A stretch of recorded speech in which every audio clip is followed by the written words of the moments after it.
The movie begins in a theater where a crowd of people are enjoying a film. The projectionist, Paul, is in the other room controlling the projections. He has a headlamp on to help him see through the dark cinema hall. Paul is a massive bookworm and loves to read while he is at work. This is a pretty harmless hobby compared to the projectionist in Fight Club. We see him read a book called The Lost Colony of Roanoke, in which the people of a town disappear mysteriously.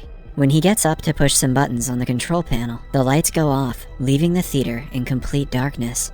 Thankfully, Paul has his headlamp, which he uses to walk inside the theater room. But to his surprise, the place that was filled with people only seconds ago is now completely empty. His book has come true. Quick, Paul, read Harry Potter. He runs down the hallway, calling for his colleagues. A guard with a torchlight, who is just as confused, hears him. The two then walk around the place, looking for people. The guard notices someone in a dark corner and approaches them, but his torchlight stops working midway. When Paul looks back at him, the guard is gone, and his clothes are on the floor. Somewhere else in a hospital, a nurse named Rosemary is distraught because of a similar event. The place is dark, and no one is around except for her. She walks down the hallway with a flashlight, but finds no one. Rosemary enters the operation room and finds a patient on the bed. His body has been cut, as if the surgeons left him mid-surgery. All of a sudden, the lights of the room go out, and the patient too disappears. A terrified Rosemary starts looking for her baby, Manny. The next morning, a TV reporter named Luke Ryder wakes up to see his partner hasn't returned home. He blows out the candles on his side table, which is probably the reason he hasn't vanished like the rest. Luke also notices his phone is out of battery and the power is out. Ignoring everything, he dresses up and goes outside, only to see the streets filled with abandoned cars and clothes. Confused, he starts looking around and witnesses a plane crash nearby. Not knowing what to do, he rushes to his work and sees the situation is similar. All this time, he doesn't notice a subtle shadow following him. Luke discovers the power is out even at his office, and none of the phones work. He then looks at a picture of him and his girlfriend, when suddenly a shadow outside the room catches his attention. After Luke leaves, we see darkness taking over the picture. 72 hours after the first disappearance, Luke is in the street trying to start a car. Suddenly, a man bangs on the window, asking for help. He has a lighter in his hands that has stopped working. Luke locks the doors and lets the shadow take over the man. The poor guy disappears within seconds, leaving only his clothes behind. After watching the man die, Luke continues looking for a car that works. A little girl with a flashlight watches him from nearby, but he doesn't notice her. In his search, Luke finds a car with its headlights on, but it doesn't start. Finally, on the next block, he comes across a well-lit pub. Pubs save everyone from the darkness. He quickly goes inside, but sees no one around. The bar also has people's clothes lying on the floor. He then pours himself some alcohol to calm down. Looking for the source of power, he reaches the basement. It has a backup generator that lights up the whole place, but to his disappointment, it is about to run out of fuel. All of a sudden, a 12-year-old kid named James points a rifle at him. He asks Luke to put his torch down and takes him upstairs. James is afraid because Luke is a stranger, but Luke assures the kid that he will not harm him. James finally puts the gun down and introduces himself. He turns out to be the son of the owner of the pub. He and his mother were the only ones left after the very first disappearance. His mother has gone to a church nearby to ask for help, and James is waiting for her. Luke decides to be honest with the kid and says that it is still dark outside at 11 a.m. Since the first disappearance, the sun has been rising late and setting early. In a few days, they won't have sunlight, so the chances of James's mother returning are very low. James doesn't believe him and insists that he will wait until she arrives. Luke tries to convince James to come with him if he wants to survive, which is pretty weird because he was eager to let that guy earlier die horribly. However, James stays adamant in his decision. A while later, the nurse, Rosemary, barges into the pub frantically searching for her child, Manny. She blames the other two for abducting Manny and demands that they give him back. The lady then goes crazy and points a gun at the two. She only calms down after firing a shot at the counter. Somewhere nearby, the projectionist, Paul, wanders through the dark street.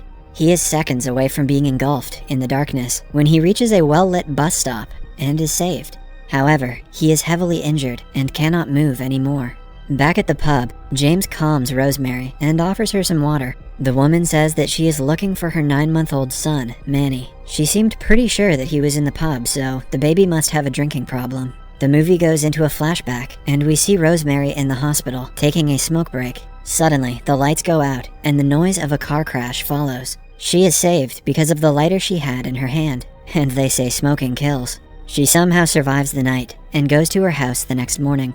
There, she goes up to the crib in her room, hoping to see her baby, only to find him missing. Back in the present, Rosemary brings out glow sticks from her bag that she had been using to survive. As they talk, a loud scream from outside catches their attention. They contemplate if they should go look if there's a survivor. Luke doesn't want to take the risk, but the other two insist he save the person. At last, Luke goes searching and finds an injured Paul at the bus stop. They hear whispers from the shadow that moves closer. Luke somehow drags Paul to the pub, putting his own life at risk. Rosemary helps Paul and dresses his wound. A while later, he gains consciousness and starts explaining how he got there. According to Paul, after everything went down, he was safe because of his headlamp, but for a few minutes it stopped working and he was hit by someone on his head. The shadows soon took over him and brought him to the void. They whispered in Paul's ears, making him beg for help. However, right then, his headlamp started to work again, and he was back in the streets. Paul somehow managed to get to the bus stop, and that is where Luke found him. When asked about the person who hit him, Paul tells them that there was no body or face, it was just a shadow. Rosemary, who is a Catholic, tells them that they are left behind as a punishment by God. Luke counters that there is no God, and they do not deserve this punishment. Suddenly, the lights flicker again, and they go down to the basement to check the backup generator. As Luke fixes the generator, Paul tells them about the book he read earlier, The Lost Colony of Roanoke. He explains that in 1587, people from an island colony named Roanoke mysteriously disappeared overnight. The rest of the world only found out when a boat with supplies came by, and the workers found the island empty. The people had left all their food, livestock, and clothing as it was. The only thing they left behind was the word Croatoan, written on a metal fence. Luke inquires what the word means, but Paul claims it to be a mystery.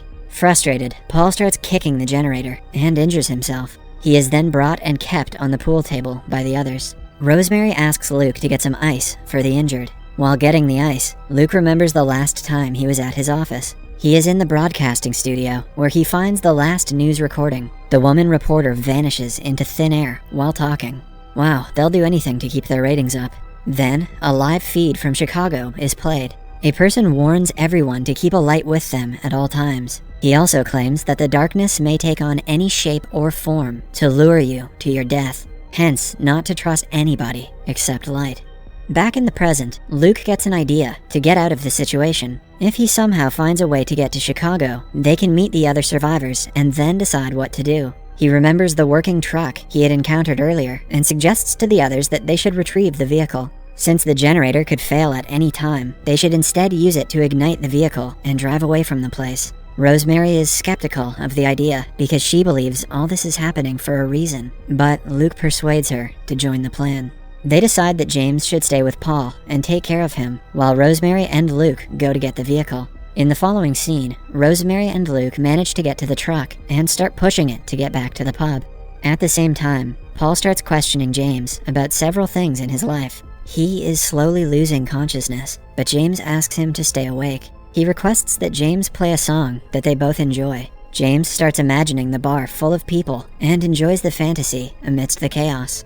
He is only brought back when Paul asks him to get some water. James goes to the sink to fetch it, but suddenly the lights flicker and go off. Somewhere else, Luke and Rosemary take a break from pushing the vehicle. Luke tells her about his ex-wife, Anna, in Chicago. As they talk, they see a little girl holding a flashlight at a distance. It is the same girl who was watching Luke earlier when he was on the road.